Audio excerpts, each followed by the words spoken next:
John, it's great to have you on today.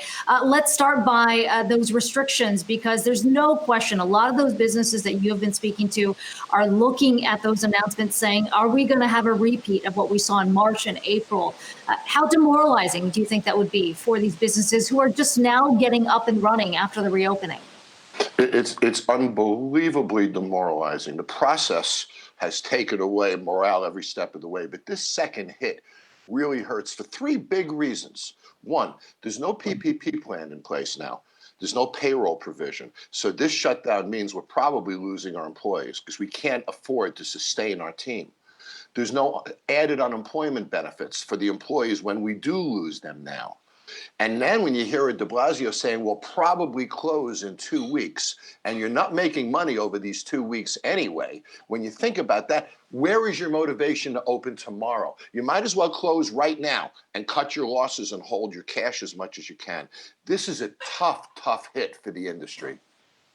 Yeah, and John, I mean, it's not just restaurants trying to figure out what they're going to do in the short term, but also what's going to happen, perhaps some permanently closing down as well. We've seen estimates out there that as many as a third, perhaps 40% of restaurants across the country will permanently close due to all this. What's your estimate as you see these restaurants struggling as they deal with stop, start, stop again? What's your estimate? I think there will be a direct correlation with closures, length of closures, and statistics of restaurants and bars that are permanently closed. There has to be, because unrestricted areas have figured out ways to at least sustain themselves. Even with 50% capacity in outdoor eating and delivery and curbside pickup, we found certain ways to sustain ourselves. We've adapted as an industry. We're barely surviving. But the second hit is extremely powerful. We're out of money. And when I interviewed President Trump 3 weeks ago or so, right before the election, we talked about the fact that a round of PPP had to cover debt going back 6 months. And that was critical. There are three things we need to do to keep this business stable. One, we have to provide some type of debt relief, because many of us are behind 6, 7, 8 months in rent. So there has to be some chunk of dollars to relieve a best debt. The next issue is payroll for a period of time. We don't want all of these employees to lose their jobs. And then there needs to be an ongoing provision to jumpstart us in the spring post-vaccine, which I, by the way, think this summer will be boomtown for the restaurant industry. But we have to survive to be able to participate in that. Yeah, I mean, to your point, there's no question there's going to be some pent-up demand waiting on the other end. The question is just how much more runway do some of these restaurants and small businesses have to get to the other side? What about your business? How are you adjusting right now? And what are some changes that you have had to make over the last several months in order to adjust to the demands in the market and the restrictions? Well, we, believe it or not, just opened Taffers Tavern 3 weeks ago in Alpharetta, Georgia, which is a major suburb of Atlanta. And people say, how could you do that in the middle of the pandemic? But we got to this place in a fascinating way. Think about this. 2 years ago, the restaurant industry was greatly challenged because we couldn't find employees. Unemployment was so low. The biggest problem in the restaurant industry 2 years ago was finding employees, particularly back of the house employees. So 2 years ago, we said, let's design the kitchen of the future using computers, robotics, because if we can't find a labor pool, let's replace it through automation. So we did, and we worked in test kitchens for 2 years and had technology partners and transactional technology partners and bar equipment partners and kitchen equipment partners. And for 2 years, we worked on creating this a model with less human participation due to the lack of labor pool. Well, we did it, and the food is great, and the systems are great, and the computer systems run wonderful. As we're doing it, we realized, son of a gun, this is the safest kitchen in America.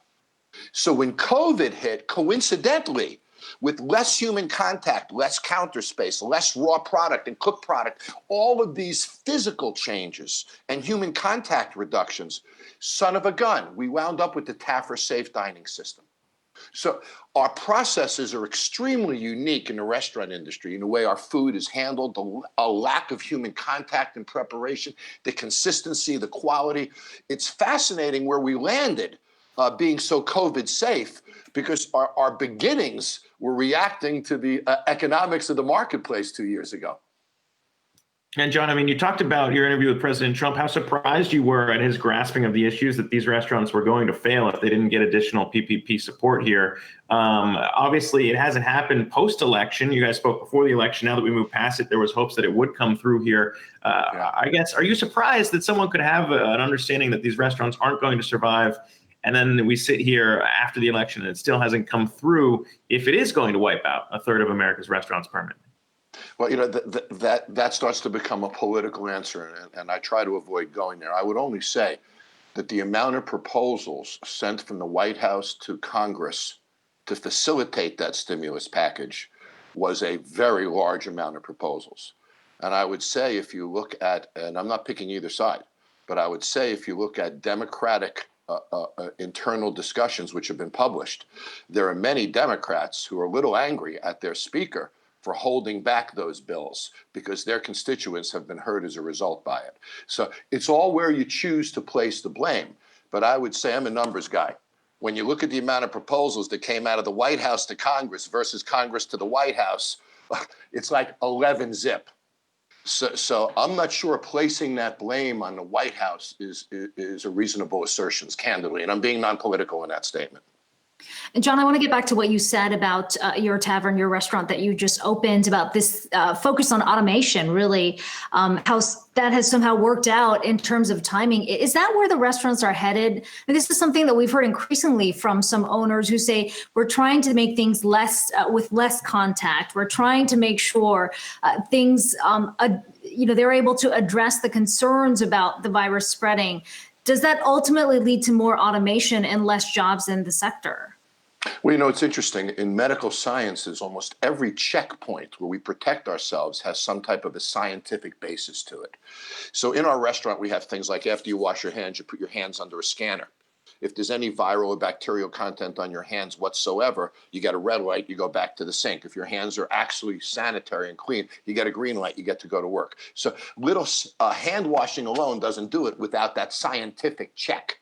So I think we're going to see a lot more scientific checkpoints within restaurants. For example, in food manufacturers, they take temperature along the assembly line, and there's all these devices and computer systems and paper tapes that track the temperature and the treatment of every product. When it gets to a restaurant, those things really don't exist. I think we're going to see much more science involved in kitchens. But there's another side to this, and it's driven by the economics. The restaurant industry typically can afford to spend 30% of its revenue on labor.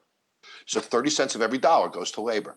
They can't afford to pay 35% labor because there's only 10 to 12% margins. So the only way they can spend more dollars in labor is to raise revenue, because you can't let the percentage go up. You won't make money. So if a restaurant has to achieve a 30% labor cost, and certain states or federal government move payroll to $15 an hour, and in some states with tip credits, that's almost a 600% raise. And at the same time, they try to unionize, and at the same time, other costs go up, then restaurants can't survive. So their only option is to automate everything, because the human cost becomes too great. Because again, we can only spend 30%. So if I can spend 30% and I have 10 people working, and you raise payroll by 50%, well, I now have 7 people working. So I still have to hit that 30%. So there has to be a way to step up payroll increases, to do it over a period of a time in a plan, because I'm all for it. I want people to make as much money as they can. We all do. But how do we get there in an intelligent way? So when you look at automation, it's driven by the finances of the industry as well as COVID. And there are many burger chains now and many companies now that have installed automated equipment that takes that raw product, puts it on a grill, flips it, drops it on a bun, and there's no human involved. So it all comes down to business economics and safety, and they're both calculated in the mix. Yeah, I mean, it speaks to the challenges a lot of these restaurants are having to weigh right now, looking at the human cost, but also looking at their finances, saying, how am I going to move forward in order to survive? John, it's good to talk to you today. I really appreciate your insight. John Taffer, the founder of Taffers Tavern, of course, a star of Paramount Network's Bar Rescue. Thank you.